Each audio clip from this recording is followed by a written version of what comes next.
আসসালামু আলাইকুম প্রিয় শিক্ষার্থীবৃন্দ, সকলকে আন্তরিক অভিনন্দন ও অনলাইন ক্লাসে যুক্ত হওয়ার জন্য স্বাগতম। আশা করি তোমরা যার যার বাসায় অবস্থান করে ভালো আছো এবং ভালো থাকো, এই প্রত্যাশা করে আমি আমার অনলাইন ক্লাসের আলোচনা শুরু করতে যাচ্ছি। আলোচনার পূর্বে আমি আমার সংক্ষিপ্ত পরিচয় তোমাদের কাছে উপস্থাপন করছি। আমি প্রকৌশলী Sheikh Mohammad Sajedul Anwar, junior instructor electrical, Mymensingh polytechnic institute. প্রিয় শিক্ষার্থীরা, তোমরা কি আমার কথা শুনতে পাচ্ছ? হ্যালো, ওকে, তোমরা শুনতে পাচ্ছ নিশ্চয়ই। তাহলে তোমরা খাতা কলম নিয়ে উপস্থিত হয়ে যাও। আমি আজকে তোমাদের ইলেকট্রিক্যাল সার্কিট 16671 এই সাবজেক্টের তৃতীয় অধ্যায় সার্কিট থিওরেম, অর্থাৎ এই বিষয়টি আমি আলোচনা করব। এই সাবজেক্টটি মূলত ইলেকট্রিক্যাল ও ইলেকট্রোমেডিক্যাল দ্বিতীয় পর্বের ছাত্রছাত্রীদের একটি বিষয়। শিখন ফল, এই অধ্যায়ে আজ আমরা যা যা শিখতে পারবো: ১ নম্বর, আমরা কারশফের কারেন্ট এবং ভোল্টেজ সূত্র এবং এর সমস্যা সমাধান কিভাবে করা যায় তা দেখব, শিখব। ২ নম্বর, আমরা থেভেনিন থিওরেম এবং এর সাহায্যে সমস্যার সমাধান করব। ৩ নম্বর, আমরা সুপারপজিশন থিওরেম এবং এর সাহায্যে কিভাবে সমস্যা সমাধান করা যায় তা আমরা শিখব। তাহলে বন্ধুরা, প্রিয় শিক্ষার্থীরা, আমরা প্রথমে কারশফের কারেন্ট এবং ভোল্টেজ সূত্র আলোচনা করতে যাচ্ছি। আসো কারশফের সূত্র, কারশফের কারেন্ট সূত্রে আমরা চলে যাই। এখানে কারশফের কারেন্ট সূত্রে আমি লিখেছি যে বৈদ্যুতিক নেটওয়ার্কের বা সার্কিটের কোনো এক বিন্দুতে বা সংযোগ স্থলে মিলিত কারেন্ট সমূহের বীজগণিতিক যোগফল 0 হয়। অর্থাৎ এই সংযোগ স্থলে I2 plus I3 minus I1 minus I4 সমান সমান 0। বন্ধুরা দেখো, নিচে আমি একটা চিত্র অঙ্কন করেছি। এখানে দেখো, এই সংযোগ স্থলে আমি এ দ্বারা চিহ্নিত করেছি। এই এ বিন্দুতে যতগুলা কারেন্ট আসতেছে এবং যতগুলা কারেন্ট এই বিন্দু হতে যাচ্ছে, এগুলার গাণিতিক ফলাফল অর্থাৎ বীজগণিতিক ফলাফল কি? 0। অথবা আমরা বলছি বৈদ্যুতিক নেটওয়ার্কের বা সার্কিটের কোনো এক বিন্দুতে আগত কারেন্টের বীজগণিতিক যোগফল এবং নির্গত কারেন্টের বীজগণিতিক যোগফল কি হয়? সমান হয়। অর্থাৎ দেখো বন্ধুরা, নিচের চিত্রে I2 কারেন্ট ঢুকতেছে এবং I3 কারেন্ট ঢুকতেছে, দুইটা কারেন্ট বের হচ্ছে I1 এবং I4। তাহলে এ সংযোগ স্থলে I2 প্লাস I3 সমান সমান I1 প্লাস I4, এটা আমরা দেখিয়ে দিয়েছি চিত্রের মাধ্যমে। এখন আসো বন্ধুরা, ভোল্টেজ সূত্র। কোন ঘেরা বা বদ্ধ বৈদ্যুতিক সার্কিটের সকল ইএমএফ এবং ভোল্টেজ ড্রপের বীজগণিতিক যোগফল 0 হয়, আমরা লিখেছি। তাহলে দেখো, এখানে একটা সার্কিট অঙ্কন করেছি আমরা। এই সার্কিটটি দুইটা সোর্স আছে দুই পাশে এবং তিনটা লোড অর্থাৎ রেজিস্টর আছে R1 R2 R3। তাহলে এই সার্কিটে আমরা তিনটা লুপ নিতে পারি। এখানে আমি তোমাদের একটা লুপের মাধ্যমে বোঝানোর চেষ্টা করেছি। দেখো, এ বি সি ই এফ, এই লুপে আমরা কারশফের ভোল্টেজ ল প্রয়োগ করছি। এখানে হয় আমরা নিচেরটা অথবা উপরেরটা, নিচেরটা নেগেটিভ উপরেরটা পজিটিভ, অর্থাৎ বড় প্লেটটা পজিটিভ হয় ছোটটা নেগেটিভ হয়। আমরা যে কোনো একটা প্রান্ত ধরবো, হয় নিচেরটা না উপরেরটা। কারেন্ট ঢুকে পজিটিভ, বের হয় নেগেটিভ। তাহলে এইভাবে যদি আমরা এই সার্কেল ওয়াইজ যাই, তাহলে দেখো E1 আমরা পজিটিভ উপরেরটা ধরছি। এখানে উপরেরটা কি? মাইনাস I1 R1, এরপরটা কি? উপরেরটা কি? মাইনাস I3 R3 সমান সমান 0। তাহলে এই ভোল্টেজ সূত্র আমরা এই জায়গা থেকে জানতে পারলাম। এখন আসো বন্ধুরা, কারশফের ভোল্টেজ সূত্র প্রয়োগ করে আমরা তিনটা বদ্ধ লুপে তিনটা সমীকরণ পেতে পারি।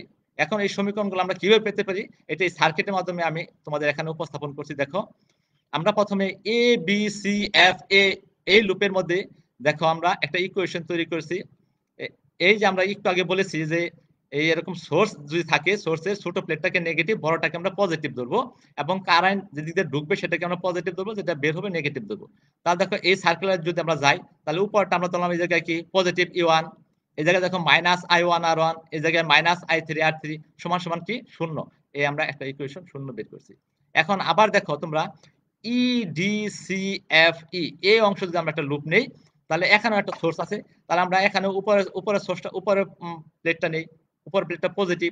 তাহলে E2 পজিটিভ পজিটিভ E2। এখন দেখো কারেন্ট ঢুকতেছে, তাহলে এটা কি? পজিটিভ, এটা বের হচ্ছে নেগেটিভ। তাহলে আমি যেহেতু উপরটা নিতেছি, তাহলে নেগেটিভ নিব। তাহলে I2 R2, এবং এটাও যেহেতু কি বের হচ্ছে, তাহলে এটাও কি? I3 R3। তাহলে E2 প্লাস এটা I2 R2 মাইনাস এবং I3 R3 এটা মাইনাস হবে। তাহলে ইকুয়েশন কি হবে? 0 হবে। তাহলে আমরা এ একটা লুপ পাইলাম, এ একটা লুপ পাইলাম। এখন সম্পূর্ণ সার্কিটটা একটা লুপ নিব আমরা, অর্থাৎ A B C D E F A, এই সম্পূর্ণ অংশ যদি আমরা একটা লুপ নেই, তাহলে দেখো এখানে আমাদের ইকুয়েশনটা কি দাঁড়ায়। আমরা তাহলে উপরের প্রান্ত নিলাম E1 পজিটিভ, এই উপরের প্রান্ত কি নেগেটিভ হবে, I1 R1 যেন কারেন্ট বের হচ্ছে। এখন দেখো এই যে কারেন্ট ঢুকতেছে, সুতরাং এটা প্লাস হবে I2 R2। এখন দেখো এইটা ছোট প্লেট, সুতরাং এটা নেগেটিভ E2, তাহলে সমান সমান 0। তাহলে আমরা এরকম একটা সমীকরণ পাইছি। তাহলে আমরা এই তিনটা লুপে তিনটা সমীকরণ পেলাম। তাহলে এইভাবে আমরা যে কোনো কি ইলেকট্রিক্যাল সার্কিট বা নেটওয়ার্কের কারশফের ভোল্টেজ ল প্রয়োগ করে এরকম সমীকরণ আমরা বের করতে পারবো। এখন আসো বন্ধুরা, আমরা নিম্নে একটা চিত্র হতে কারশফের সূত্রের মাধ্যমে প্রত্যেক শাখার কারেন্ট বের করব। তাহলে আমি এখানে একটা চিত্র উপস্থাপন করেছি তোমাদের। এখানে দুইটা সোর্স আছে, একটা ইএ এবং একটা ইবি, দুইটা সোর্স এবং তিনটা রেজিস্টার আর এ, আর বি এবং আর এল দ্বারা আমরা চিহ্নিত করেছি তিনটা কারেন্ট। দেখো প্রত্যেক শাখার মধ্যে একটা করে কারেন্ট দিচ্ছি আমরা, আই এ, আইবি এবং আইএল। আমরা এই আই এ, আইবি এবং আইএল এর কারেন্টটা বের করব এবং এই লোড রেজিস্ট্যান্সের ভোল্টেজটা আমরা বের করব। আমরা দেখো এখানে যেগুলোর মান দেওয়া আছে লিখেছি এবং যেগুলোর মান বের করতে হবে আমরা ওয়ার্ড দিয়ে লিখে রেখেছি। এখন তাহলে আসো বন্ধুরা, আমরা এটা ক্যালকুলেশন করি। এখন দেখো ওই সার্কিটটাই আমি আবার এখানে নিয়ে এসেছি। এখানে আমরা কারশফের কেসিএল প্রথম প্রয়োগ করব।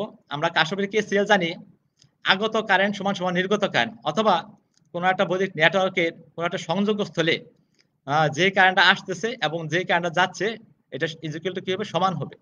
তাহলে দেখো এই বিন্দুতে দুইটা কারেন্ট আসতেছে, এই আই এ কারেন্ট আসতেছে এবং আইবি কারেন্ট আসতেছে, কিন্তু এখান থেকে বের হচ্ছে কি আইএল।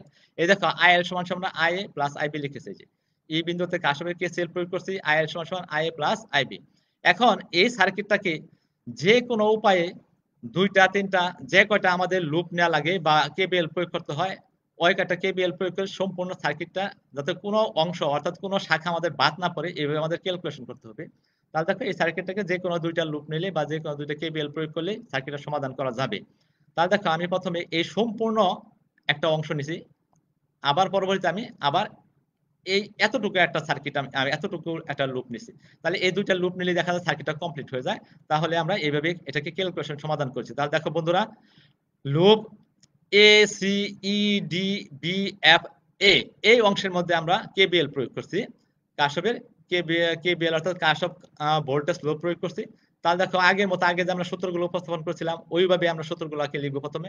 তাহলে আমরা পজিটিভটা নেই উপরেরটা, তাহলে ই এ উপরেরটা কি পজিটিভ, আই এ আর এ না ঢুকে পজিটিভ, বের হয় কি নেগেটিভ। তাহলে আমরা যেহেতু নিচের উপরে এভাবে যাব, নিচের উপরে এইভাবে আমরা যাব। তাহলে আমরা এখান থেকে যদি নিচেরটা না নিয়ে আমরা উপরেরটা নিই, তাহলে উপরটা পজিটিভ, এ পজিটিভ। এখন দেখো উপরটা বের হওয়াটা কি নেগেটিভ, আই আর এ। এখানে ঢুকতেছে যে তাহলে এটা পজিটিভ, আইবি আর বি। এখানে আমরা ছোট প্লেট, সুতরাং এটা কি নেগেটিভ, ইবি। আমরা এইভাবে সমীকরণটা এখানে লিখেছি। এখন যেহেতু এগুলোর মান দেওয়া আছে, যেগুলার এই মানগুলো আমরা এই সমীকরণের মধ্যে বসিয়ে দিই। ওখানে ই এর মান দেখো দেওয়া আছে 24 ভোল্ট, আমরা 24 লিখলাম। আর এর মান আছে 0.4 ওহম, তাহলে আমরা 4 লিখলাম 0.4। আবার দেখো এই আরবি এর মান আছে 0.4, আমরা আরবি এর মান লিখলাম 0.4 এবং ইবি এর মান আছে 26, আমরা 26 লিখলাম। লেখার পরে আমরা একটা সমীকরণ বের করলাম। কি করলাম, আমরা হয় এই সমীকরণটা থেকে আই অথবা আইবি যে কোনো একটা মান আমরা বের করে রেখে দিই। তাহলে আইবি এর মানটাই আমরা বের করে রাখলাম। এখান থেকে দেখো আমরা এই সমীকরণটাকে আমরা আইবি এর সাথে 0.4 আছে, 0.4 দিয়ে ভাগ দিলে আমরা একটা ইকুয়েশন পাই, সেটা হচ্ছে আই প্লাস 5। এটা আমরা এক নম্বর সমীকরণ দিয়ে রাখলাম। সেম একই ভাবে আমরা আরেকটা সমীকরণ এই লুপে বের করব, এ সি ই এফ এ, এই অংশে আমরা একটা দেখো কেবিএল প্রয়োগ করছি। তাহলে কি হয়েছে, আমরা আগের মতোই এ পজিটিভ মাইনাস আই আর এ মাইনাস আইএল আর এল। তা আমরা এইভাবে কি করলাম, এই সমীকরণটা নিলাম। এখন যে মানগুলো আছে এগুলো বসিয়ে দিচ্ছি আমরা। ই এর মান কত, 24 ভোল্ট, এই 24। এই যে আর এর মান 0.4, এই 0.4। আর এল এর মান 0.8, এই যে আর এল এর মান 0.8 বসিয়ে আমরা কি করলাম, মানগুলো বসিয়ে দিলাম। এখন এই যে পূর্বে আমরা কেসিএল বের করে রেখেছিলাম, এই আইএল এর মান আমরা এই জায়গা থেকে কি করব, এই জায়গায় আইএল এর মানটা বসিয়ে দেব। বসিয়ে আমরা একটা 2 নম্বর ইকুয়েশন তৈরি করব। দেখো আমরা পরবর্তী পেজে 2 নম্বর একটা ইকুয়েশন তৈরি করেছি। তাহলে আইএল এর মান আমরা বসিয়ে দিয়েছিলাম। এখন আমরা এটা ক্যালকুলেশন করে কি করছে, দেখো একটা 2 নম্বর সমীকরণ আমরা তৈরি করেছি যোগ বিয়োগ করে। এখন 1 নম্বরে যে আমরা ওই যে আইবি এর যে মান পাইছিলাম অর্থাৎ আই এ প্লাস 5, ওই মানটা আমরা এখন এই 2 নম্বর সমীকরণে এখানে বসিয়ে দেব। দেখো এখানে বসিয়ে দিয়েছি আমরা আই এ প্লাস 5। তাহলে এখন সবগুলা আই হয়ে গেছে। তাহলে এখন এই যোগ বিয়োগ করে আমরা আই এর মান 2 আই পাইছি। 2 আই এর সমান কি 20। তাহলে এই যে 20 আমাদের, তাহলে এই এখন 2 দিয়ে যদি আমরা এই 20 এর ভাগ দেই অর্থাৎ 20 এর 2 দ্বারা ভাগ করলে মান আসছে 10 এম্পিয়ার। তাহলে I এর মান পাইলে আমরা 10 এম্পিয়ার। এখন পূর্বে আমরা একটা সমীকরণ বের করে রেখেছিলাম 1 নম্বর, সেটা রেখেছিলাম IB = IA + 5। এখন যেহেতু আমরা I এর মানটা 10 পেয়ে গেছি, এখন এই 10 বসিয়ে দিলাম। তাহলে IB এর মান হয়ে গেল 15। তাহলে দেখো বন্ধুরা, আমরা I এবং IB এর মান পেয়ে গেছি। তাহলে আমরা KCL প্রয়োগ করছিলাম এই বিন্দুতে যে IL = IA + IB। তখন এই দুটো যদি যোগ করি তাহলে আমরা IL পেয়ে যাব। দেখো পরবর্তী পেজে আমি এটাকে ক্যালকুলেশন করে তোমাদের দেখিয়েছি। দেখো আমরা IL = IA + IB অর্থাৎ 10 + 15 লিখেছি, অর্থাৎ 25 এম্পিয়ার। তাহলে আমরা লোড কারেন্টের মান পাইলাম 25 এম্পিয়ার। এখন দেখো এটা ভোল্টেজ বের করতে বলা হয়েছে। তাহলে এটা ভোল্টেজ হচ্ছে BL = IL RL। তাহলে দেখো এখানে আমি ভোল্টেজের মান BL = IL RL। তাহলে আমরা IL পাইছি কত 25 এবং RL দেওয়া আছে 0.8, গুণ করলে আমাদের 20 ভোল্ট। তাহলে আমরা BL এর মানও পেয়ে গেলাম। আমরা এভাবে বের করতে পারি, অথবা আরো দুইটা উপায় আছে। আমরা এই ভোল্টেজ থেকে যদি এই ভোল্টেজ ড্রপটা বাদ দেই তাহলে এই ভোল্টেজটা আমরা পাবো, অর্থাৎ BL এর মানটা পাবো। দেখো এই BL = EA মাইনাস এই ভোল্টেজ ড্রপ IA RA দেখিয়ে দিয়েছি আমরা, বিয়োগ করার পরে মান এই দেখো একই আসছে, অর্থাৎ এই জায়গায় 20 ছিল, আমার এই মানও 20 আসছে। আবার আমরা এর থেকে এই ভোল্টেজ থেকে এই ভোল্টেজ ড্রপ বাদ দিলে আমরা এই ভোল্টেজ ড্রপ এই লোড ভোল্টেজটা পাবো। দেখো এখানে আমি এভাবে দেখিয়ে দিয়েছি তোমাদের, অর্থাৎ EB এর মান এবং IB RB এর মান বসে ক্যালকুলেশন করে আমরা 20 ভোল্ট পেয়েছি। তাহলে এইভাবে আমরা বন্ধুরা KCL এবং KVL প্রয়োগ করে যে কোনো সার্কিট আমরা কি করতে পারি, প্রত্যেকটা শাখার মান, কারেন্টের মান এবং ভোল্টেজ ড্রপ আমরা সহজে বের করতে পারি। দেখো বন্ধুরা, নিম্নলিখিত কার্শফের ভোল্টেজ সূত্র প্রয়োগ করে ভোল্টেজ VCE নির্ণয় করতে বলা হয়েছে। আমি এখানে একটা চিত্র অঙ্কন করেছি, যে চিত্রের মধ্যে তোমাদের এই C বিন্দু থেকে E বিন্দু পর্যন্ত ভোল্টেজ বের করতে বলছি কোন সূত্রের সাহায্যে, KVL প্রয়োগ করিয়া। তাহলে বন্ধুরা দেখো আমরা এই A B C D A অংশের মধ্যে আমরা একটা কারেন্ট ধরবো, সেটা I1 ধরবো, এবং এই যে এই পাশে আরেকটা আমাদের ক্লোজ লুপ আছে দেখো, সেটা হইতেছে এরকম, আমরা F E H G এই অংশে আমরা একটা কারেন্ট ধরছি, সেটা আমরা I2 ধরছি। তাহলে এই অংশে আমরা I1, এই অংশে আমরা I2 ধরছি। তাহলে এখন যদি আমরা এই অংশের মধ্যে KVL প্রয়োগ করি তাহলে দেখো আমাদের কি আসে। আমাদের এরকম কারেন্ট ঢোকারটা আমরা ধরছি পজিটিভ, বের হওয়ারটাকে নেগেটিভ আমরা ধরছি। তাহলে এবং বড় প্লেটটা পজিটিভ, ছোট প্লেটটা নেগেটিভ। তাহলে আমরা যে কোনো একটা জায়গা থেকে শুরু করতে পারি, যেহেতু আমরা এর থেকে শুরু করছি, আমরা এই জায়গাতে শুরু করি। দেখো 6I1 যোগ 5I1 যোগ 9I1। তাহলে যেহেতু আমরা প্রথমটা নিছি, তাহলে এটার প্রথমটা বলতে এই মাইনাস, তাহলে -60। তাহলে আমরা এই মাইনাসটা 60টাকে ওই পাশে নিয়ে গেলে 60, আর এগুলো যোগ করলে 20I1। তাহলে আমরা 20 দিয়ে 60 ভাগ করলে মান আসে কত 3। তাহলে এই অংশের মধ্যে আমাদের 3 এম্পিয়ার কারেন্ট প্রবাহিত হচ্ছে। সেম এইভাবে এই লুপে আমরা যেভাবে কারেন্ট বের করছি, সেম একইভাবে এই লুপের কারেন্ট আমরা বের করব বন্ধুরা। দেখো তাহলে আমরা অপর পেজে চলে যাই। তাহলে দেখো এই পেজের মধ্যে আমরা এখন এটার মান যেহেতু I2 ধরছি, তাহলে 8I2, 5I2 এবং 7I2 এগুলো যোগ করলে মান হয় 20I2। তাহলে এখানে আছে সোর্সে আছে 40। তাহলে আমরা 40 যদি আমরা কি করি 20 দিয়ে ভাগ দিই তাহলে কত আসে 2। তাহলে এই সার্কিটের মধ্যে অর্থাৎ এই লুপের মধ্যে কারেন্ট প্রবাহিত হচ্ছে 2 এম্পিয়ার। দেখো এটা আমরা ক্যালকুলেশন করেছি, এখানে 8I2, 5I2, 7I2 মাইনাস 40 দিয়ে আমরা দেখো 20 এর 40 দিয়ে ভাগ করে 2 এম্পিয়ার পেয়েছি। তাহলে এখন এই সি বিন্দু থেকে ই বিন্দু পর্যন্ত আমরা ভোল্টেজ বের করব। তাহলে এই CBHE অর্থাৎ BC আমরা ভোল্টেজ নির্ণয় করব। তাহলে এখন আমরা যদি KVL নেই, তাহলে আমরা এই ভোল্টেজ আর BC এর মানটা পেয়ে যাব। তাহলে দেখো বন্ধুরা, হয় আমরা নিচেরটা নেব নাহলে উপরেরটা নেব, যে কোনো একটা চিহ্নকে আমরা নিয়ে নিব, হয় নিচে নাহলে উপরে। তাহলে আমরা যে কোনো একটা ধরি। দেখো বন্ধুরা, তাহলে আমরা BC নির্ণয় করতেছি। তাহলে আমরা প্রথমে 5I1 ধরলাম, পরেরটা তাহলে আমাদের মাইনাস ধরতে হবে -10, পরেরটা আমাদের কি ধরতে হবে প্লাস ধরতে হবে 5/2। কারণ দেখো এদিক দিয়ে যদি আমরা আসি ঢোকারটা পজিটিভ আর বের হওয়াটা কি নেগেটিভ। দেখো এটা কি মাইনাস, এটা কি প্লাস, তাহলে এদিকে যদি আসি কারেন্ট দিয়ে ঢুকতেছে পজিটিভ, এটা নেগেটিভ। তাহলে আমরা সবসময় ঢোকাটা ধরছি, তাহলে ঢোকাটা ধরছে উপরটা, তাহলে নিচের উপরে নিচের উপরে নিচের উপরে এভাবে চিন্তা করে আমরা মানগুলো বসিয়ে দিয়েছি। দেখো BC এর মান 15 ভোল্ট, -15 ভোল্ট আছে। এটা 15 পজিটিভ আসতে পারে, তাহলে পজিটিভ আসুক আর নেগেটিভ আসুক, তাহলে ওইটাই হবে আমাদের BCA ভোল্টেজের মান। তাহলে আশা করি বন্ধুরা তোমরা এভাবে কার্শফের KCL এবং KVL প্রয়োগ করে যে কোনো সার্কিটের সমাধান তোমরা করতে পারবে। এখন আসো বন্ধু, দেখো আমরা থেভেনিন থিওরেম লিখেছি, আমরা থেভেনিন থিওরেমটা এখন উপস্থাপন করব। ইএমএফ এর একাধিক উৎস এবং রেজিস্ট্যান্স সমবায়ে গঠিত একটা জটিল নেটওয়ার্কে দুইটা বিন্দুতে সংযুক্ত একটা লোড রেজিস্টরে কারেন্ট একই হইবে। তাহলে একাধিক উৎস থাকতে পারে, একটা থাকতে পারে। তাহলে যেটা লোড রেজিস্ট্যান্স থাকবে বলা হয়েছে এখানে একই কারেন্ট প্রবাহিত হবে।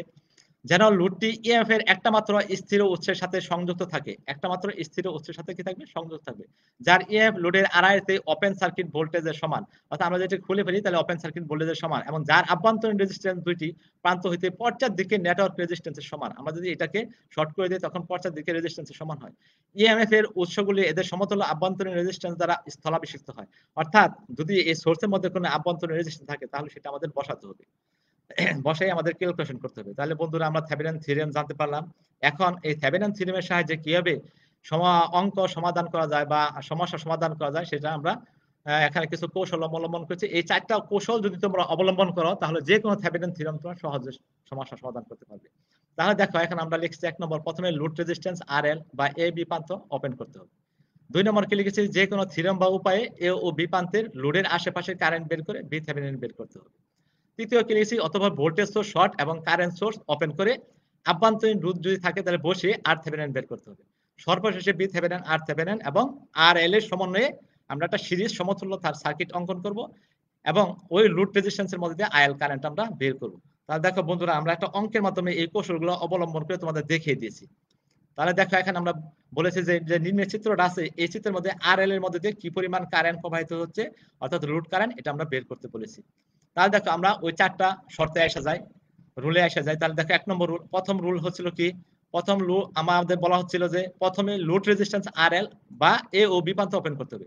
তাহলে এইটা আমাদের লোড প্রান্ত বা এ ও বি প্রান্ত, তাহলে এটাকে আমরা খুলে ফেলবো, ওপেন করে দেবো। দেখো আমি খুলে ফেলছি, ঠিক আছে। এখন নেক্সট রুলে আমরা চলে যাই। দেখো এখানে বলছে কি, যে কোনো থিওরেম বা উপায়ে এ ও বি প্রান্তের লোডের আশেপাশে কারেন্ট বের করে বি থেভেনিন বা ভিএবি বের করতে হবে। তাহলে আমরা দেখো এই এ এল বি প্রান্তটা কি করলাম, অর্থাৎ লোড রেজিস্ট্যান্স খুলে ফেলছিলাম। এখন তাহলে এই বিন্দু থেকে এই বিন্দু পর্যন্ত, অর্থাৎ এর আশেপাশে, আশেপাশে বলতে এদিক থেকে শুরু করি আমরা, তাহলে এতটুকু হচ্ছে আশেপাশে। তাহলে এতটুকুর কারেন্ট আমরা যে কোনো উপায়ে বা যে কোনো থিওরেমে বের করব। তাহলে দেখো বন্ধু, যেহেতু এই লাইনটা খোলা, এখান থেকে কোনো কারেন্ট যাবে না, সুতরাং এই রেজিস্ট্যান্সের হিসাবের বাইরে এখন। তাহলে আমাদের এই শুধু এতটুকুর মধ্যে দিয়ে কারেন্ট আসতেছে, তাহলে এইটার ভিতর দিয়ে যে কারেন্টটা আসবে, এই কারেন্টটা যদি আমরা এই রেজিস্ট্যান্সের গুণ দিই তাহলে যে ভোল্টেজটা পাবো সেই ভোল্টেজটাই হবে বি থেভেনিন অথবা বিএবি। তাহলে দেখো আমরা এই সার্কিটের এটা একটা, তাহলে একটা সিরিজ সার্কিট হয়ে গেছে। তাহলে এই দুইটা রেজিস্ট্যান্স যদি আমরা যোগ করি তাহলে এটা টোটাল রেজিস্ট্যান্স 12 আর 4 কত, 16 কিলো ওহম। এখন দেখো আই সমান সমান বি বাই আর, তাহলে বি আছে 48 এবং আর আছে কত, 16 কিলো ওহম। তাহলে 48 16 দিয়ে ভাগ করলে, কিলো দিয়ে ভাগ করলে 3 মিলি এম্পিয়ার। দেখো এই 3 মিলি এম্পিয়ার আমরা মান পাইছি, 3 মিলি এম্পিয়ার। এখন এই 3 দিয়ে 4 এর গুণ দিলে, 3 মিলি দিয়ে 4 এর গুণ দিলে 3 4 12, তাহলে কিলো আর মিলি কাটা গেল, 3 4 12, 12 ভোল্ট। তাহলে আমরা বি থেভেনিন মান কত পেয়ে গেলাম, 12 ভোল্ট। এখন বন্ধুরা আসো আমরা নেক্সট রুলে, অতঃপর ভোল্টেজ সোর্স শর্ট এবং কারেন্ট সোর্স ওপেন করে সোর্সের আভ্যন্তরীণ রোধ থাকলে তা বসিয়ে আর থেভেনিন বের করতে হবে। তাহলে দেখো এখানে আমাদের একটাই সোর্স ছিল, তাহলে ওই সোর্স আমরা প্রথমে ভোল্টেজ সোর্সে শর্ট করে দিচ্ছি, দিয়ে এখন আমরা আর থেভেনিন বের করব। এখানে আমাদের ভোল্টেজ সোর্সের মধ্যে কোনো আভ্যন্তরীণ রোধ ছিল না, এখানে আমরা বসাই নাই, বা আমাদের কোনো কারেন্ট সোর্স নাই, সুতরাং ওপেন করার প্রয়োজন নাই। তাহলে আমরা এখন আর থেভেনিনটা বের করব। দেখো এই দুইটা প্যারালাল, 12 কিলো এবং 4 কিলো ওহম প্যারালাল, এর সাথে সিরিজ আছে কত, 8 কিলো ওহম। দেখো প্যারালাল করে সিরিজ করছি, আমরা মান পাইছি কত, 11 কিলো ওহম। দুইটা প্যারালাল, এর সাথে 8 কিলো সিরিজ, আমি উপরেও দেখিয়ে দিয়েছি তোমাদের। তাহলে আমরা আর থেভেনিন পেয়ে গেলাম 11 কিলো ওহম। এখন আসো বন্ধুরা নেক্সট স্লাইডে। দেখো এখানে সর্বশেষ বি থেভেনিন আর থেভেনিন এবং আর এল এর সমন্বয়ে একটা সিরিজ সমতুল্য সার্কিট অঙ্কন করে আর এল এর মধ্য দিয়ে আইএল নির্ণয় করতে হবে। তাহলে আমরা আইএলটা নির্ণয় করতে হবে বলা হয়েছে এখানে। তাহলে দেখো আমরা একটা সার্কিট অঙ্কন করেছি এখানে, সিরিজ সার্কিট বি থেভেনিন আর থেভেনিন এবং আর এল। তাহলে একটা সিরিজ সার্কিট, তাহলে আমরা জানি আই সমান ভি বাই আর, তাহলে বি আছে কত, 12 ভোল্ট এবং আর আছে কত, এই দুইটার যোগফল অর্থাৎ 11 কিলো এবং 5 কিলো, তাহলে মান হচ্ছে কত, 16 কিলো। তাহলে দেখো বন্ধুরা আমরা 12 রে এই 16 দিয়ে ভাগ করছি, যোগ করে, তাহলে মান পাইছি 0.75 মিলি এম্পিয়ার। তাহলে আইএল এর মান আমরা পেয়ে গেলাম, অর্থাৎ লোড কারেন্ট আমরা পেয়ে গেলাম 0.75 মিলি এম্পিয়ার। এখন যদি এটার ভোল্টেজ, লোডের ভোল্টেজ বের করতে পারলে, তাহলে আমরা জানি আইএল আর এল দুটা গুণ করলে আমাদের কি পাবো, এই ভোল্টেজ ড্রপের মানটাও পেয়ে যাবো। দেখো বিএল এর মান আমরা পেয়ে গেছি, গুণ করে মিলি আর কিলো কাটাকাটি গেল গা, এই দুইটা গুণ করলে মান আসে 3.75 ভোল্ট। তাহলে আমরা লোড ভোল্টেজও পেয়ে গেলাম। তাহলে এইভাবে বন্ধুরা যে কোনো সার্কিটের অর্থাৎ থেভেনিন সার্কিট তোমরা সমস্যা সমাধান করতে পারবে এই কৌশলগুলো অবলম্বন করে। এখন আসো দেখো ওই অঙ্কটা আমি এক নজরে তোমাদের এই পেজে দেখিয়েছি। সেটা হচ্ছে আমরা প্রথমে এটাকে ওপেন করে দিচ্ছি, দেখো এই যে এর পরবর্তীতে যে কোনো উপায় কারেন্ট বের করে যে ভোল্টেজ বের করেছি। এর পরবর্তীতে ভোল্টেজ সোর্স শর্ট করে দিয়ে দেখো আমরা কি করছি, RThevenin বের করছি। এই যে RThevenin এর মান পেয়েছি। এরপর আমরা কি করছি, একটা ইকুইভ্যালেন্ট সার্কিট অঙ্কন করে IL বের করছি। এটা আমি এখানে ক্যালকুলেশন করে তোমাদের দেখিয়ে দিয়েছি। আগেও দেখিয়েছি, সুতরাং এটাকে আর বিশ্লেষণ করলাম না। এখন আমরা পরের পেজে চলে যাই। এখন আসো বন্ধুরা সুপারপজিশন থিওরেম। আমরা এখানে সুপারপজিশন থিওরেম নিয়ে আলোচনা করেছি। যদি কোনো সার্কিটে একাধিক উৎস থাকে তবে তাদেরকে পৃথকভাবে বিবেচনা করে সার্কিটের কারেন্ট ও ভোল্টেজ নির্ণয় করলে কোনো নির্দিষ্ট বিন্দুতে কারেন্ট ও ভোল্টেজ হবে ওই সকল কারেন্ট ও ভোল্টেজের বীজগণিতের যোগফলের সমান। তাহলে আমরা এরকম দুইটা সোর্স বিশিষ্ট একটা এখানে সুপারপজিশন থিওরেম সার্কিট নিয়েছি আমরা। তাহলে যে কোনো একটা পথ প্রথমে আমরা ক্লোজ করব। এই পথটা ক্লোজ শর্ট করে দিয়ে আমরা কি করব, এই সবগুলা কারেন্ট বের করব। আবার পরবর্তী কি করব, এটাকে শর্ট করে দিয়ে এই সোর্সের মাধ্যমে সবগুলা কারেন্ট বের করব। শেষে আমরা ওই যে দুইটা শর্ট করলাম ওই দুইটার মাধ্যমে মূল সার্কিটের সাথে তুলনা করে আমরা কারেন্ট এবং ভোল্টেজের মান সহজে কি করতে পারবো, বের করতে পারবো। দেখো বন্ধুরা, এখানে আমরা একটা সার্কিট উপস্থাপন করছি, মূল চিত্র দিছি। তাহলে একবার আমরা এটাকে শর্ট করছি, দেখো শর্ট করছি, শর্ট করে এই I1 প্রাইম, I2 প্রাইম এবং I3 প্রাইমের মান বের করছি। আবার আমরা কি করছি, এই পথটাকে শর্ট করছি, শর্ট করছি, কিন্তু এখানে আভ্যন্তরীণ রোধ আছে বিধায় আমরা এখানে আভ্যন্তরীণ রোধের মান বসিয়ে দিয়েছি। তাহলে দেখো এই দুইটা সিরিজ হয়ে একসাথে প্যারালাল, এরপরে সিরিজ করে আমরা কি করব, টোটাল রেজিস্ট্যান্সের মান বের করে এই সার্কিটের কারেন্টগুলোর মান আমরা বের করতে পারবো। দেখো এগুলো আমি পরবর্তী চ্যাপ্টারে পরবর্তী টপিকসে তোমাদের দিয়েছি, এখানে আলোচনা করা হবে। দেখো এখন সুপারপজিশন থিওরেম ব্যবহার করার নিয়মগুলা। তাহলে আমি তোমাদের এখানে ব্যবহারের যে নিয়মগুলো লিখে দিয়েছি, একটা অঙ্কের মাধ্যমে আমি এই নিয়মগুলো আবার বিশ্লেষণ করেছি। সুতরাং আমরা বিশ্লেষণে চলে যাই। এখানে তোমরা দেখো যে সুপারপজিশন নিয়ম থিওরেমের ব্যবহার করার নিয়ম, তাহলে আমি এখানে ব্যবহারগুলো দিয়েছি। এইগুলোর মাধ্যমে আমি একটা অঙ্ক সলভ করে দিই, অঙ্কের সাথে তোমাদের লিখে দিয়েছি, ওইখানে আমি বিশ্লেষণ করি। তোমরা এখানে চলে আসো। দেখো সমস্যা 1, নিম্নের চিত্র হতে সুপারপজিশন থিওরেম এর মাধ্যমে প্রত্যেক শাখার কারেন্ট বের করো। তাহলে আমরা এই যে আমরা একটা সুপারপজিশন থিওরেমের মাধ্যমে প্রত্যেকটা শাখা অর্থাৎ I1, I2 এবং I3 এই তিনটা কারেন্টের মান আমি বের করতে বলছি তোমাদের। এখানে দুইটা সোর্স আছে, সোর্সের মান দেওয়া আছে, তিনটা রেজিস্ট্যান্স আছে, তিনটা মান দেওয়া আছে। তাহলে আমরা এই তিনটার মান বের করব এবং যে কোনো একটা লোড রেজিস্ট্যান্স আমরা বের করে তোমাদের দেখাবো। তাহলে দেখো প্রথম রুল আমাদের কি, সর্বপ্রথম যে কোনো একটা উৎসকে শর্ট করতে হবে। যদি উৎসের সাথে কোনো আভ্যন্তরীণ রোধ থাকে তাহলে ওই উৎসের স্থানে বসাতে হবে। তাহলে দেখো আমরা প্রথমে একটা প্রান্তকে শর্ট করে দিছি, শর্ট করে দিয়ে আমরা কি করছি, এর সাথে এটা এই দুইটা প্যারালাল, এর সাথে সিরিজ, অর্থাৎ সমতুল্য মান অর্থাৎ আর ইকুইভ্যালেন্ট মান আমরা বের করেছি। এই দেখো দুইটা প্যারালাল, এর সাথে সিরিজ করে আমরা 4.33 ওহম পেয়েছি।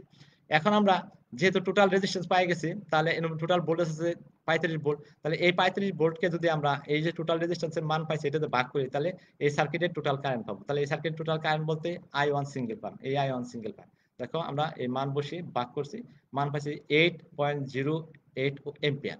তাহলে এই মোট কারেন্ট I1 সিঙ্গেল পাম্প পেয়ে গেলাম এই সার্কিটের জন্য। তাহলে এখন আমি এই বাকি দুইটা শাখার কারেন্ট বের করব, I2 সিঙ্গেল পাম্প এবং I3 সিঙ্গেল পাম্প। তাহলে এই জায়গায় আমরা যে কারেন্ট ডিভিশনের সূত্র ইউজ করেছি, অর্থাৎ শাখা কারেন্ট বের করার। তাহলে I2 সিঙ্গেল প্রাইম দেখো আমরা বের করছি।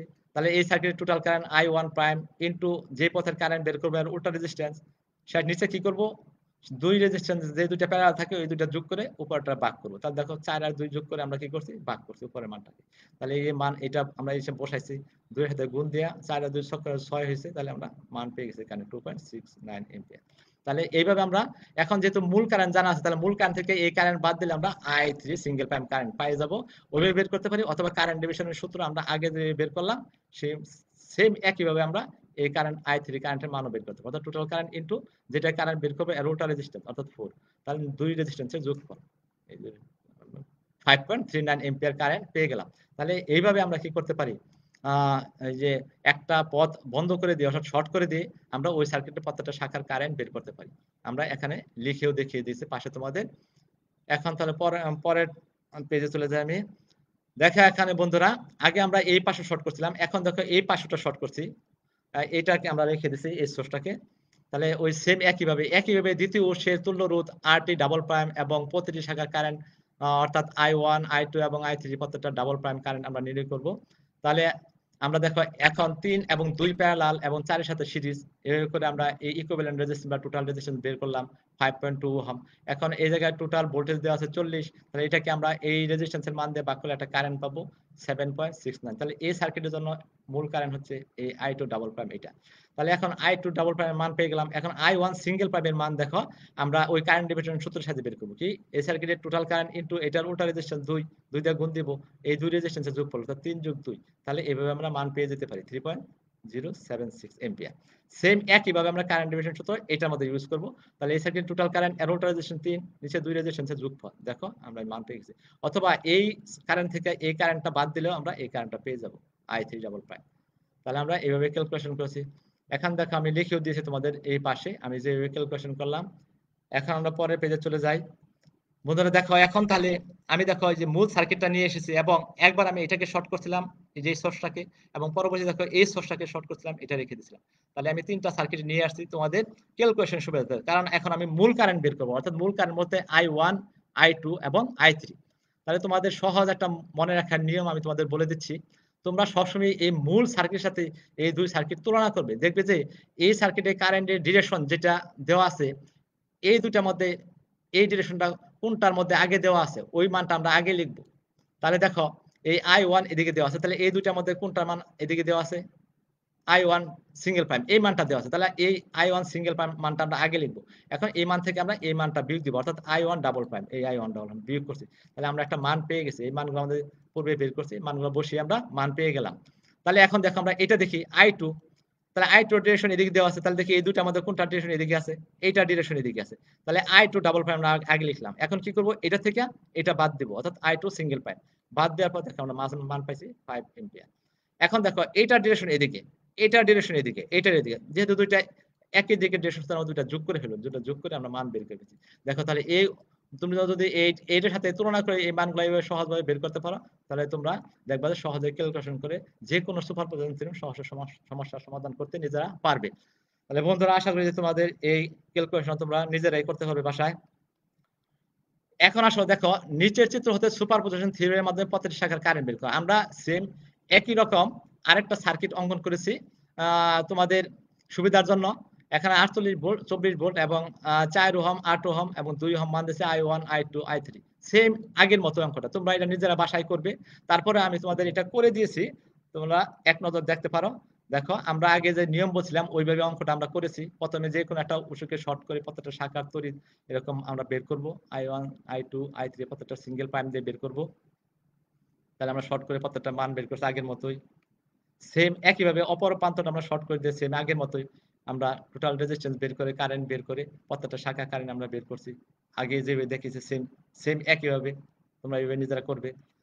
আবার দেখো আমরা লাস্টে কি করছি একটা চিত্রের মধ্যে এখন দেখিয়েছি যেহেতু আমাদের ওই যে কারেন্ট I1 I2 I3 মূল কারেন্ট বের করতে হবে তাহলে দেখো আমরা এই মূল কারেন্ট এখানে তোমাদের আগের মতো ওই নিয়মে আমরা দেখি এখানে বলছি দেখো এরপর মূল তড়িৎ যদি আমরা এইগুলা নির্ণয় করি I1 I2 I3 তাহলে আমরা বলছি দেখো I1 single prime I2 single prime I3 single prime এগুলোর সাথে ডাবল প্রাইম ইত্যাদি প্রবাহের দিক একই দিকে যোগ করব আর বিপরীত দিকগুলোকে বিয়োগ করব তাহলে বিয়োগ করে আমরা যোগ করে আমরা কি করে মানগুলো সহজে বের করতে পারবো। এখানে আমি আরেকটা চিত্র তোমাদের দেখিয়েছি বন্ধুরা দেখো এখানে চিত্রের মাধ্যমে আমি এটা ক্যালকুলেশন করছি এটা ডিরেকশন আমি সোর্সটা উল্টা দিয়েছি দেখো এটা উপরে পজিটিভ নিচে নেগেটিভ এটা উপরে নেগেটিভ নিচে পজিটিভ তাহলে উল্টা সোর্স এখন একটু তোমাদের এটা দিয়েছে একটু বুদ্ধি খাটিয়ে তোমরা এটা করবে নিজেরা। দেখো আমি এদিকে এটাকে প্রথমে শর্ট করছি শর্ট করে দিয়ে আমরা কারেন্টের ডিরেকশন দিয়ে আমরা কারেন্টের মানগুলো বের করব। পরবর্তী কি করব আমরা এইটাকে শর্ট করব দেখো এটাকে শর্ট করছি এখন এই কারেন্ট করতে নিচের দিকে আমরা ডিরেকশন দিয়েছি তাহলে এদিকে কারেন্ট যাবে তাহলে এদিকে কারেন্টগুলো মানগুলো আমরা বের করব। পরবর্তীতে দেখো এটা কারেন্ট যেহেতু আমাদের এটা শর্ট করছে এদিকে কারেন্ট এদিকে আসতেছে এটা যদি এদিকে শর্ট করছে সোর্স এদিকে কারেন্ট ঢুকতেছে তাহলে একটা উপর থেকে একটা নিচে থেকে দুইটা আমরা ডিফারেন্স করলে মাঝখানে কারেন্টের মানটা পেয়ে যাব। এটা তোমরা বন্ধুরা নিজেরা বাসায় করবে ক্যালকুলেশন করে নেক্সট ক্লাসে আমার এটা রেজাল্ট তোমরা জানাবে। তাহলে এখন আমি দেখো এই অধ্যায়ের যে সম্ভাব্য প্রশ্নসমূহ ছিল এগুলো তোমাদের বলতেছি কারশফের কারেন্ট এবং ভোল্টেজ সূত্রগুলো লিখো এবং এর সাহায্যে সমাধান করো। থেভেনিন থিওরেমগুলো লিখো এবং এর সাহায্যে সমস্যা সমাধান করো।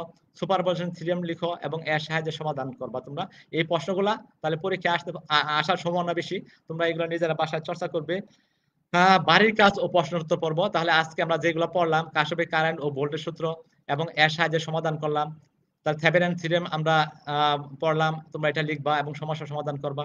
সুপারপজিশন থিওরেমগুলো লিখবা এবং এর সাহায্যে সমাধান করে কি করবা শ্রেণী শিক্ষকের কাছে এগুলা জমা দিবে তাহলে উনি এগুলোর উপর তোমাদের একটা মার্কিং করবে।